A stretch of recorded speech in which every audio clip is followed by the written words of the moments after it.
Hi friends, இந்த இதில் கூட நம்ம பார்க்குறோம், அவங்கள் பிதாவை நோக்கி நீங்கள் வேண்டிக் கொள்வதற்கு முன்னமே உங்களுக்கு இன்னது தேவை என்று அவர் அறிந்திருக்கிறான்னு சொல்லிட்டு, நமக்கு என்ன தேவைன்னு சொல்லிட்டு நமக்கு கண்டிப்பாக தெரியாது.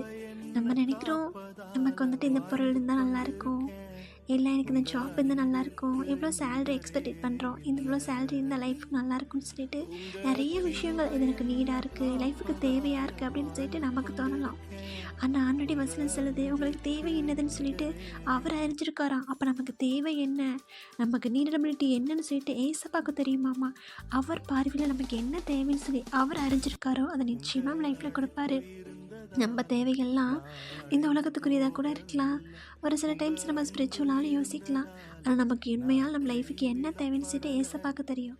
ஸோ நம்ம தேவைகளை குறித்து கலங்காமல் அப்போ அவங்க கருத்தில் அர்ப்பணிக்கிறோம். உங்களுக்கு எங்கள் லைஃப்பில் என்ன தேவை, எங்களுக்கு என்ன வேணுங்கிறது நீங்கள் அறிஞ்சிருக்கீங்களோ அதை எங்கள் லைஃப்பில் கொடுங்க ஏசப்பா அப்படின்னு சொல்லிட்டு நம்ம ப்ரே பண்ணலாம்.